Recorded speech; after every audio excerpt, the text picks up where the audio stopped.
بسم اللہ الرحمن الرحیم۔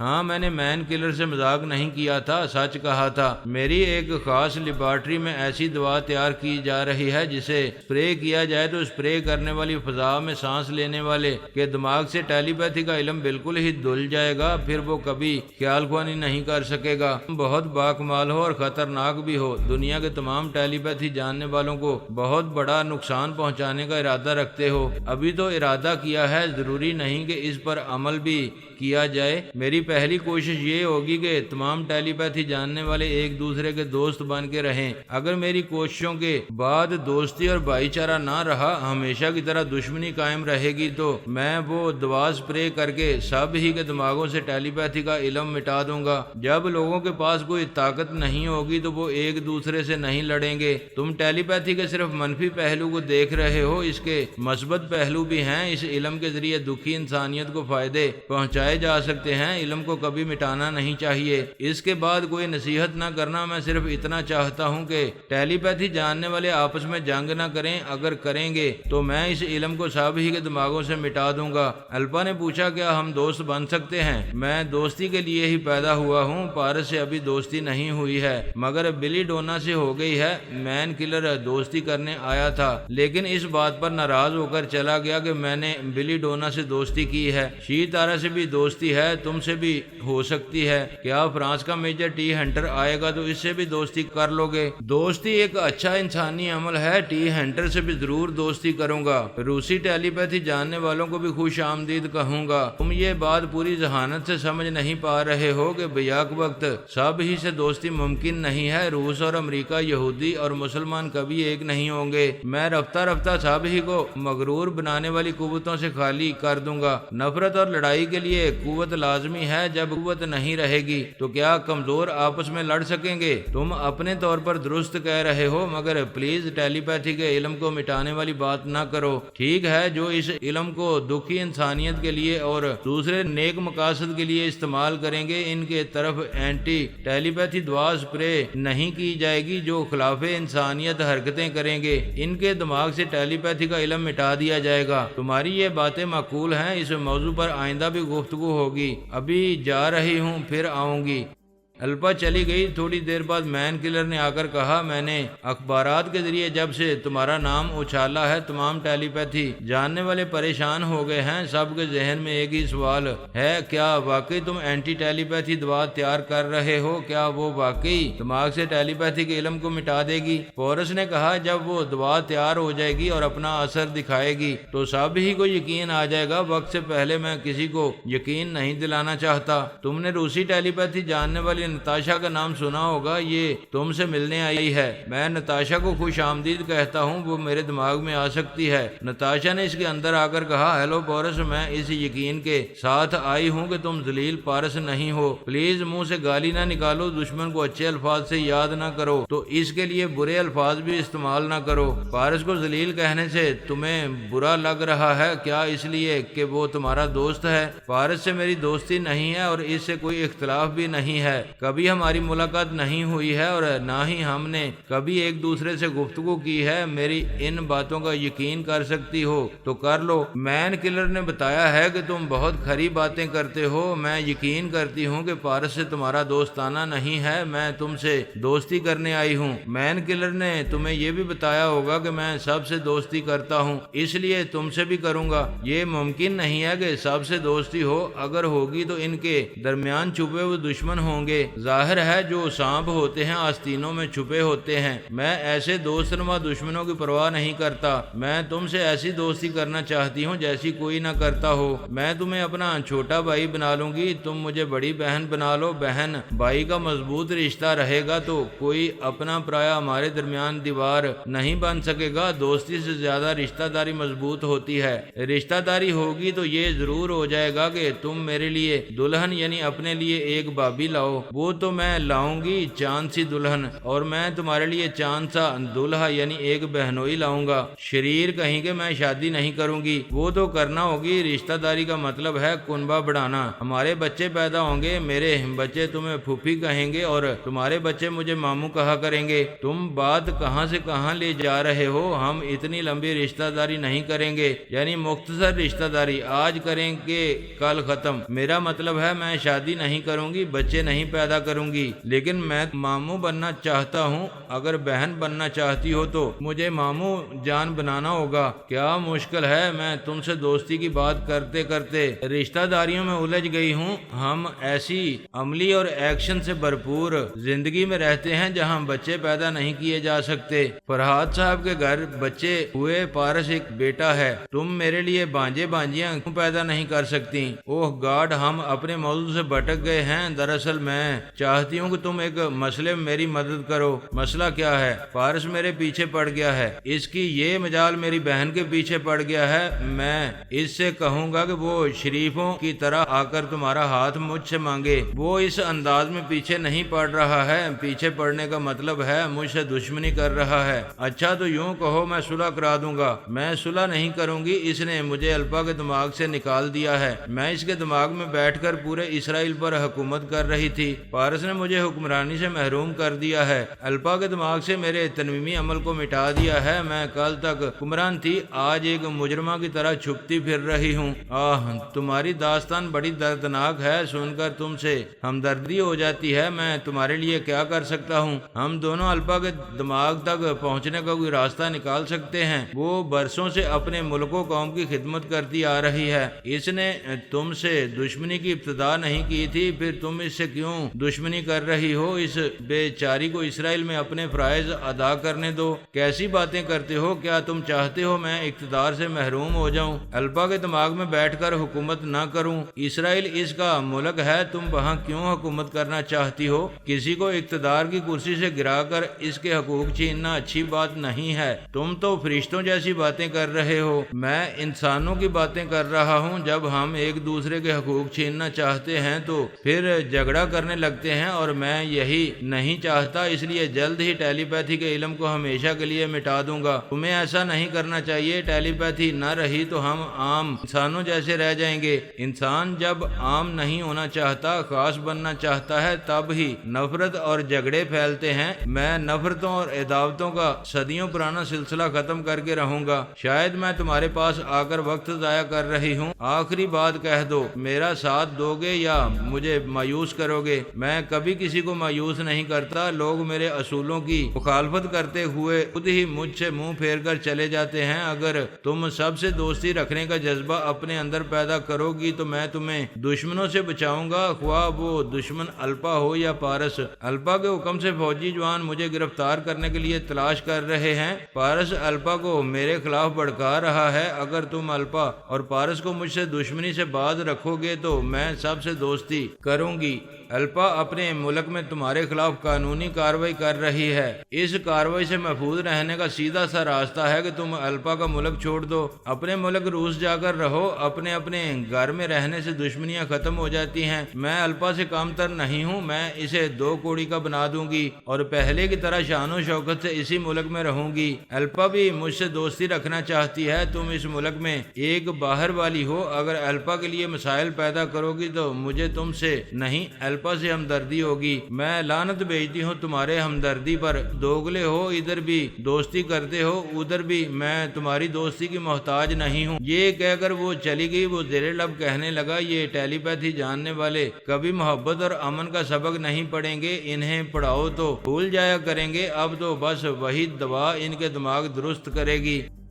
دنیا بھر میں جتنے جرائم زمین کے اوپر ہوتے ہیں اتنے ہی زمین کے نیچے بھی ہوتے ہیں۔ انڈر ورلڈ کرائم کی دنیا میں ان تینوں لارڈز کا بڑا نام تھا۔ وہ تینوں ڈرگ مافیا کے سربراہ تھے۔ ان کے بعد اب جی کاک نمبر 1 ہو گیا تھا۔ وہ بے انتہا شفاق تھا، انسانی دل، آنکھیں اور گردوں کا کاروبار کرتا تھا۔ جی کاک کو جب یہ پتا چلا کہ فرحاد کا ایک بیٹا علی تیمور ان 2 لارڈز کے پیچھے پڑ گیا ہے تو اس کے کانوں میں خطرے کی گھنٹی بجنے لگی تھی۔ صرف وہی یہی نہیں، انڈر گراؤنڈ کی دوسری خطرناک تنظیمیں بھی چکنے ہو گئی تھیں۔ سب ہی اس اندیشے میں مبتلا ہو گئے تھے کہ ابھی علی آیا ہے، اس کے بعد پارس آئے گا، پھر ان کا باپ بھی آئے گا، یہ لوگ پاتال میں بھی ان کا پیچھا نہیں چھوڑیں گے۔ تمام انڈر گراؤنڈ مافیا اور سینڈیکیٹس کے سربراہوں نے ایک خفیہ اجلاس میں یہ طے کیا کہ علی کو اپنی طرف آنے سے روک دیا جائے تو پھر فرحاد کی فیملی کا کوئی دوسرا فرد انہیں نقصان پہنچانے نہیں آئے گا، لہذا علی کو اب کسی انڈر گراؤنڈ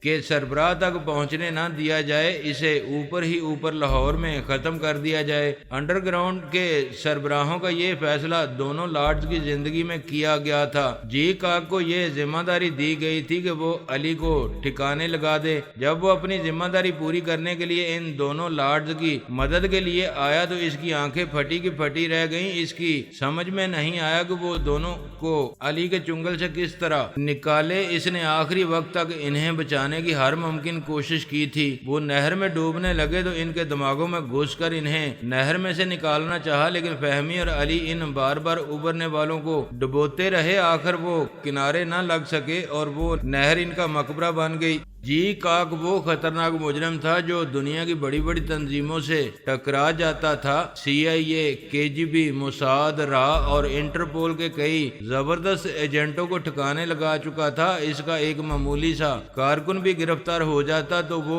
ان کے آہنی شکنجوں سے اسے نکال لاتا تھا۔ وہ پہلی بار علی کے مقابلے میں بری طرح بے بس ہو گیا تھا اور ایک مجبور تماشائی کی طرح ان لارڈز کی موت کا تماشا دیکھتا رہ گیا تھا۔ ان لارڈز کی موت کے بعد انڈر گراؤنڈ تنظیموں کے سربراہوں کا پھر ایک اجلاس ہوا۔ ایک سربراہ نے کہا، جب میں 20 برس کا تھا تب سے فرحاد کے کارنامے سنتا آیا ہوں، اب میں 50 برس کا ہوں۔ فرحاد کے بیٹے جوان ہو کر ثابت کر رہے ہیں کہ وہ ہمارے لیے اپنے باپ سے بھی زیادہ خطرناک ہیں۔ جی کاک نے کہا، میں نے ان سے نمٹنے کے دوران میں یہ دیکھا ہے کہ ان کی اگلی چال کا پتہ نہیں چلتا، سمجھ میں نہیں آتا وہ کیا کرنے والے ہیں۔ انہوں نے دونوں لارڈ کو چھوڑ دیا تھا، انہیں کوٹھی سے جانے کی اجازت دی تھی، بعد میں پتا چلا کہ وہ انہیں نہر میں ڈبونے لے گیا تھا۔ ایک سربراہ نے کہا، وہ ایک ہے، ہم درجنوں ہیں، اسے کسی طرح گھیر کر گولی مار سکتے ہیں یا اسے پاکستان سے بھاگنے پر مجبور کر سکتے ہیں۔ دوسرے نے کہا، اس سے پہلے یہ کوشش ہونی چاہیے کہ وہ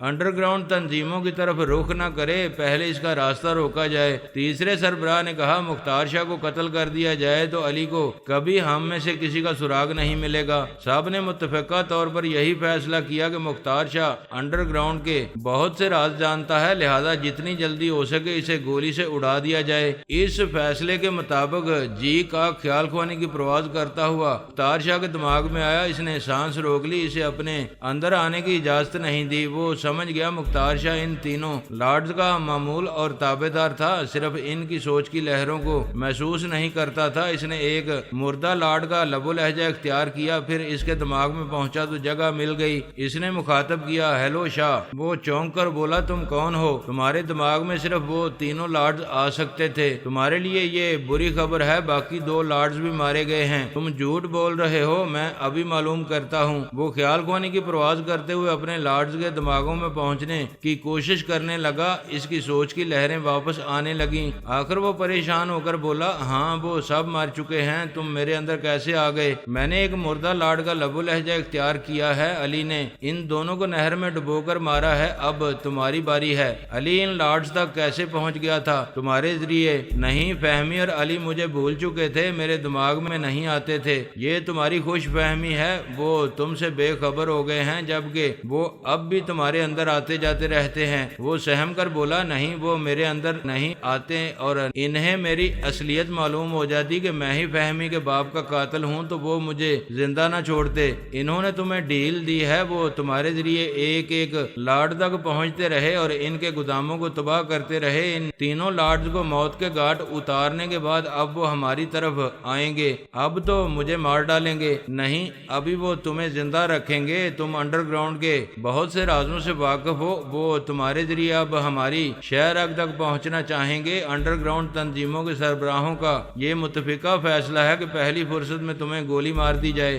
نہیں، تم مجھے نہیں مار سکو گے۔ گے میں اپنی حویلی میں محفوظ ہوں، تم اندر نہیں آ سکو گے، میں تو تمہارے اندر ہوں اور تم مردہ لارڈز کے معمول اور تابع دار ہو۔ میں ان کے لب و لہجے میں حکم دوں گا کہ خود کو گولی مار دو تو مجبوراً حکم کی تعمیل کرو گے، نہیں تم ایسا نہیں کرو گے، مجھے خودکشی پر مجبور نہیں کرو گے۔ میں زندہ رہنا چاہتا ہوں، مجھے زندگی سے بہت محبت ہے، مجھے زیبا سے بہت محبت ہے، میں اس کے ساتھ زندگی کی رنگینیاں دیکھنا چاہتا ہوں۔ تمہیں زندگی بھیک میں نہیں ملے گی، ہاں اگر میرے کام آتے رہو گے تو انڈر گراؤنڈ کے تمام سربراہوں سے تمہیں چھپا کر زندہ رکھوں گا۔ میں تمہارے کام آؤں گا، جس طرح کہو گے کام آؤں گا۔ میری نظروں میں تمہاری اہمیت اس لیے ہے کہ تم ٹیلی پیتھی جانتے ہو، تمہارا یہ علم آئندہ میرے کام آئے گا۔ بے شک میں اپنے اس علم کے ساتھ تمہارے کام آتا رہوں گا۔ میں تمہارا چہرہ اور تمہاری شخصیت بدل دوں گا اور تم پر تنویمی عمل کروں گا، تمہارا لب و لہجہ بھی تبدیل کروں گا۔ فہمی اور علی کبھی تمہارے دماغ میں نہیں آ سکیں گے، وہ تمہارے موجودہ لب و لہجے کے ذریعے تمہیں ڈھونڈتے رہ جائیں گے۔ وہ اپنی جان کی سلامتی کے لیے راضی ہو گیا، بستر پر آنکھیں بند کر کے لیٹ گیا،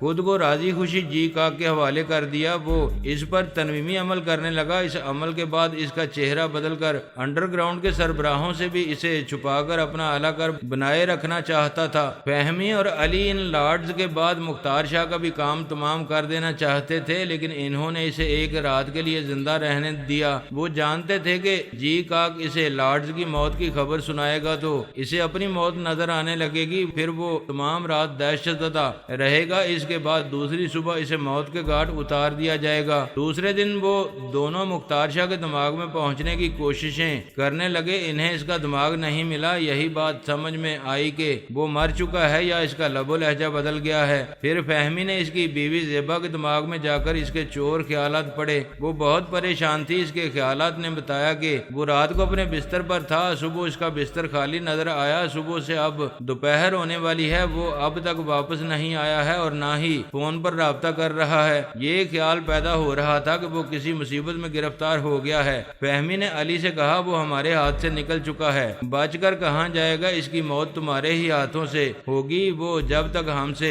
چھپتا پھرے گا اس پر ہماری دہشت طاری رہے گی۔ میں اسے اور ڈیل نہیں دینا چاہتی تھی، حالات بدل گئے ہیں تو صبر کرو۔ یہ اچھی بات ہے کہ جب تک وہ اپنے انجام کو نہیں پہنچے گا ہم سے خوفزدہ رہنے کی سزا پاتا رہے گا، ہلکی سی آہٹ پر چونکتا رہے گا، ہر لمحہ اسے موت نظر آتی رہے گی۔ ایک بے رحم قاتل کو یک بارگی مار دینے سے بہتر ہے اسے تڑپ تڑپ کر مرنے کی سزا دی جائے۔ لیکن مختار شاہ خوفزدہ نہیں تھا، کیونکہ جی کاک اس کا برین واش کر چکا تھا۔ اسے اپنی پچھلی زندگی یاد نہیں رہی تھی تو فہمی اور علی کیسے یاد رہتے؟ ان کی طرف سے پیدا ہونے والی موت کی دہشت بھی ختم ہو گئی تھی۔ اب وہ ایک نیا انسان تھا، اس کا چہرہ بھی بدل چکا تھا، اس کا نام سرفراز خان تھا۔ وہ جی کاک کے حکم کے مطابق خیال خوانی کرتا تھا اور ایسے امیر کبیر لوگوں کے دماغوں میں جاتا تھا جو دل کے مریض ہوتے تھے یا ان کے گردے نکارہ ہوتے تھے یا وہ اپنا اندھا پن دور کرنے کے لیے ہر قیمت پر آنکھیں خریدنا چاہتے تھے۔ ایسے ضرورت مند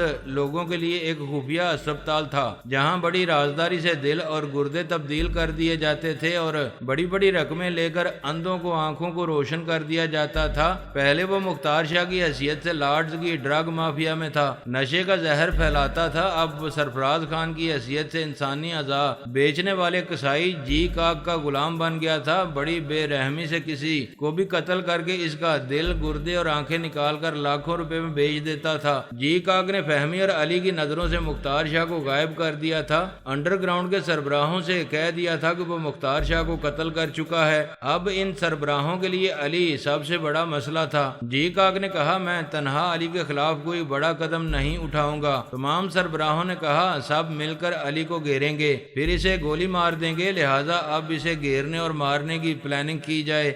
بے شمار چوہوں نے مل کر بلی کو گھیرنے اور مارنے کی پلاننگ کی تھی اور ہمیشہ اس کی آمد سے باخبر رہنے کے لیے اس کے گلے میں گھنٹی باندھنے کی دانشمندانہ تدبیر سوچی تھی۔ دشمن کو مارنے سے پہلے دشمن سے محفوظ رہنے کی تدبیریں کی جاتی ہیں۔ اگر محفوظ رہنے کے لیے دشمن کے گلے میں گھنٹی باندھ دی جائے تو پتہ چلتا رہتا ہے کہ وہ کہاں ہے اور کدھر کا رخ کر رہا ہے، لیکن ان کے سامنے یہی ایک پرانا اہم مسئلہ تھا کہ گھنٹی باندھنے کے لیے کون علی کے سامنے جائے گا۔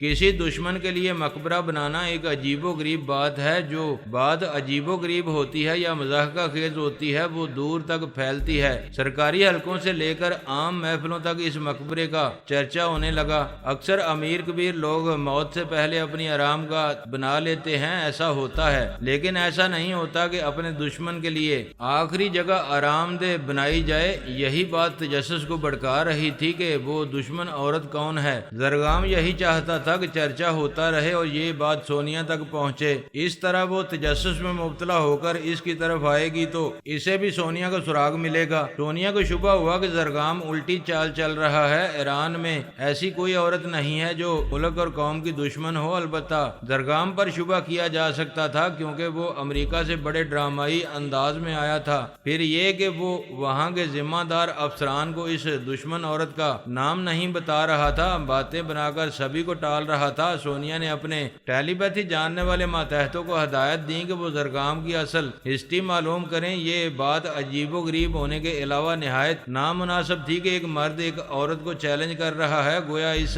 عورت کی دہشت اس پر طاری ہے اور وہ لاشعوری طور پر اپنے مقابلے میں اسے زبردست تسلیم کر رہا ہے۔ سونیا کے ماتحت زرگام کے دماغ میں براہ راست جاتے تو وہ کسی کو بھی اپنے اندر آنے نہ دیتا، لہذا انہوں نے زرگام کے حواریوں کو ٹریپ کرنا شروع کیا۔ ان حواریوں کا تعلق ایران سے تھا۔ زرگام نے تہران پہنچ کر ان لالچی اور مفاد پرست باشندوں کو اپنا اعلی کار بنا لیا تھا۔ اس نے تمام حواریوں کو حکم دیا تھا کہ وہ ایک ایسی عورت کو تلاش کریں جو قد آور اور صحت مند ہو، اس کی چال میں شیرنی کا انداز اور لومڑی کی مکاری ہو۔ اس عورت کی شخصیت ایسی ہے کہ وہ پہلی ہی نظر میں حواس پر چھا جاتی ہے۔ زرگام نے اپنے اعلی کاروں کو حتی الامکان صحیح حلیہ بتایا تھا اور اس کی تصویریں انہیں دی تھیں۔ وہ حواری سے تلاش کرتے رہے، در در کی خاک چھانتے رہے، وہ تو انہیں نہ ملی۔ اس کا ایک حواری سونیا کے ماتحت کی نظروں میں آ گیا۔ اس نے ایک جیب قطرے کی طرح اس حواری کی جیب کاٹی، یہی تاثر دیا کہ وہ ایک سڑک چھاپ مجرم ہے۔ اس حواری کی جیب سے معمولی رقم کے علاوہ سونیا کی ایک